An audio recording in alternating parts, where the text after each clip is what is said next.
perkenalkan, aku Alia Priti Damayanti, mahasiswa Ilmu dan Teknologi Pangan 2024 di Universitas Trilogi. Di sini, aku akan membongkar rahasia di balik lezatnya pangan. Let's go!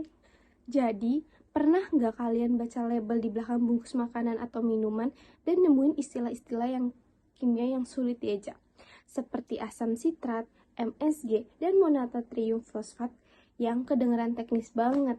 Tapi sebenarnya bahan-bahan inilah yang menjaga makanan kita tetap enak, aman, dan punya tekstur yang pas sampai di tangan kita.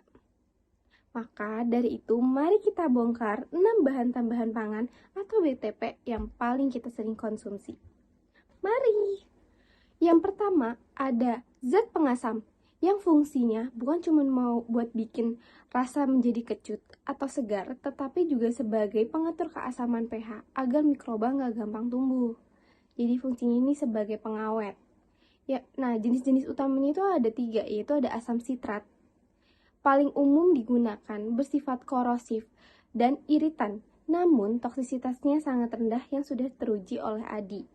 Yang kedua ada asam malat, yaitu untuk memberikan kesan fruity, seperti rasa apel atau asam jawa, dan mampu menutupi aftertaste pemanis buatan.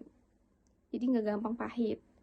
Yang ketiga ini ada asam fosfat, yang bentuknya seperti berbentuk cairan, yang sering digunakan pada minuman seperti karbonasi itu cola.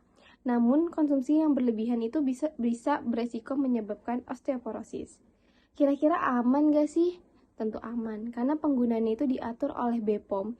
Contohnya seperti asam fosfat yang memiliki batas MDTI sebesar 70 mg per kilogram berat badan. Nah nih, yang paling mudah nih yang sering kita temuin itu adalah minuman yang berkarbonasi ini seperti cola. Nah ini tuh contoh paling nyata, yaitu asam fosfat pada minuman cola ini kenapa bukan asam sitrat? Karena asam fosfat itu memberikan rasa asam yang lebih tajam dan berat, yang cocok banget nih sama profil minuman ini. Tapi ingat, konsumsi yang berlebihan asam fosfat ini sering dikaitkan dengan risiko osteoporosis karena bisa mengganggu penyerapan kalsium. Jadi sewajarnya saja ya kalau kita mengkonsumsinya. Lalu di sini kita akan membahas antioksidan. Nih teman-teman semua, pernah nggak sih lihat minyak goreng yang baunya tengik? Nah, itu tuh tandanya terjadi oksidasi. Nah, yang disinilah antioksidan bekerja.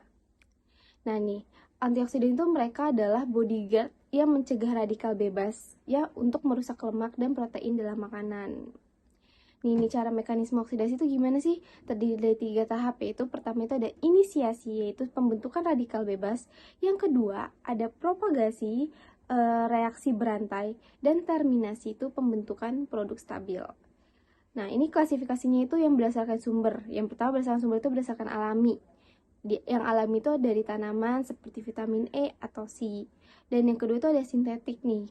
Sumbernya ini seperti BHA, BHT, dan TBHQ, sorry.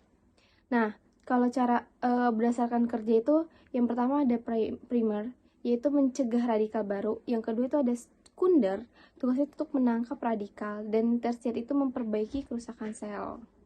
Nih, peran utamanya itu sudah jelas mencegah bau ketengikan pada lemak dan mempertahankan nilai gizi serta estetika produk. Oksidasi nggak cuma merubah bau tengik, dia tuh juga bisa merubah warna. Seperti contohnya tuh seperti contohnya tuh daging yang kalau kita diamkan di suhu ruang itu pasti akan berubah menjadi warna coklatnya, itu tuh yang menyebabkan oksidasi. Nah, karena sekarang industri itu mulai beralih ke yang alami, nah ini ada contohnya nih. Contohnya itu ya adalah ekstrak rosemary pada daging olahan seperti nugget atau sosis. Nah, senyawa asam karmosat di dalamnya itu bisa memperpanjang umur simpan tanpa mengubah rasa asli daging. Sekaligus menjaga warna tetap segar tanpa harus selalu pakai bahan sintetik seperti BHA atau BHT. Itu gunanya ekstrak rosemary. Lanjut ke favorit semua orang. Apa sih kira-kira? Ya, penguat rasa. Bahan ini nggak kasih rasa baru, tapi mempertegas rasa yang sudah ada. Contohnya si Raja Umami, monosodium glutamat atau yang kita kenal MSG, adalah yang paling terkenal memberikan rasa umami yang kuat. Lalu ada IMP dan GMP, yaitu sering dikombinasikan dengan MSG untuk meningkatkan intensitas rasa yang gurih pada daging atau seafood. Nah, peran industri itu untuk menjaga konsisten rasa produk, meningkatkan daya tarik konsumen, dan menggantikan rasa yang hilang selama proses pengolahan. Itu dia perannya di industri. Kira-kira ada dampak dan alternatifnya nggak sih? Tentu ada. Penggunaan yang berlebih dapat menyebabkan kecanduan rasa. Nah, alternatifnya yang alaminya itu meliputi seperti kaldu jamur, tomat, dan ekstra ragi. Tapi tahu nggak sih rahasia dapur industri? Nah, mereka ini sering mencampur MSG dengan IMP, yaitu disodium isonat, dan GMP itu disodium guanilat. Nah, kombinasi ini tuh menciptakan efek sinergi yang artinya tuh rasanya menyebabkan rasa menjadi lebih gurih, yang berkali-kali lipat lebih kuat dibanding pakai MSG sendiri. Nah, ini alasan ini kenapa makanan yang sering kita ketemuin seperti makanan mie instan atau snack itu terasa lebih gurih dan bikin kita lebih nagih. Itu dia. Lanjut ke pengental. Nih teman-teman, pernah gak sih kepikiran kenapa es krim terasa lebih lembut dan gak cepat cair? Atau kenapa saus salad gak memisah antara air dan minyaknya? Nah, ini nih fungsi dari BTP pengental itu. Mereka itu untuk mengikat air dan membentuk jaringan yang bikin tekstur jadi lebih stabil. Nah, ini tuh kira-kira nih sumber pengental tuh berasal dari mana aja? Pertama tuh berasal dari tumbuhan seperti gom arab, pektin, lalu yang kedua ada hewan dari seperti gelatin atau mikroorganisme itu yang seperti gom santan. Nah, ini contohnya seperti di industri saus yang sering digunakan kombinasinya itu santan gum dan guarsum. Jadi secara sains ini, kalau dua bahan ini dicampur, mereka jadi lebih kuat mengental daripada kalau dipakai sendiri-sendiri. Nah, ini nih disebut sinergisme hidrokoloid. Berikutnya adalah anti kempal. Nih, teman-teman tuh pernah kesel gak sih kalau bumbu serbuk yang kita mau pakai tuh menggumpal gara-gara udara lembab? Nah, solusinya ini nih, anti kempal. Tujuannya itu untuk mencegah penggumpalan pada produk yang berbentuk bubuk atau serbuk agar tetap mudah dituang. Nah, bahan ini nih melapisi setiap butiran serbuk supaya nggak saling menempel.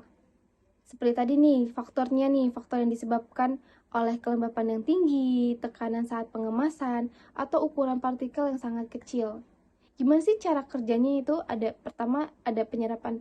Ya, cara kerjanya itu adalah menyerap uap air sebelum mengenai produk utama, lalu melapisi permukaan partikel untuk mengurangi gaya tarik-menarik antara butiran bubuk. Contohnya ini seperti silika dioksida, garam ferrocyanate, yaitu untuk garam dapur, lalu ada pati termodifikasi. Nah, kalau yang kita temui ini kan pada garam dapur nih biasanya ditambahkan garam ferrocyanate. Nah, dalam dosis yang sangat kecil dan aman. Fungsinya ini bahan ini untuk mencegah pembentukan jembatan kristal antara butiran garam saat terpapar kelembapan, sehingga garam yang ada di rumah-rumah kamu ini tetap mudah dituang kapanpun, tidak menumpuk gitu. Yang terakhir ada glazing agent atau pelapis. Nah, ini tuh diibaratkan kita make up, tapi ini tuh buat di makanan. Selain bikin cantik dan berkilau, pelapis juga melindungi makanan dari kehilangan air. Nah, fungsi utamanya itu untuk memperbaiki penampakan visual dan mencegah kehilangan kelembapan, serta melindungi dari kontaminasi mikroba.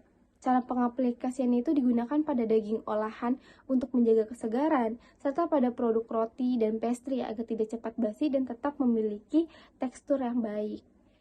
Gitu. Contohnya nih seperti pada roti dan pastry atau donat yang kita sering ketemuin. Nah, pelapis glazing ini tuh menjaga agar kelembapan di dalam roti gak keluar. Hasilnya roti tetap empuk, lebih lama, dan gak cepat keras atau basi. Kalau di donat kan akan terlihat seperti glossy. Juga bikin kita lebih menarik kan, lebih enak gitu, kayak menggugah selera banget gitu. Itu fungsinya. Jadi, apakah BTP itu berbahaya?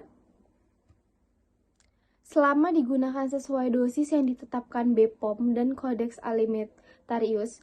BTP adalah alat yang sangat berguna di teknologi pangan. Nah, kuncinya itu adalah modernisasi dan menjadi konsumen yang cerdas dengan selalu membaca label kemasan. Sekarang, kalian sudah tahu kan rahasia di balik lezatnya makanan kalian dan minuman kalian. Dari keenam BTP tadi nih, mana sih yang paling sering kalian temuin di makanan atau minuman kalian tiap hari konsumsi? Saya, Alia Priti Damayanti, sampai jumpa di pembahasan Food Science berikutnya. Bye!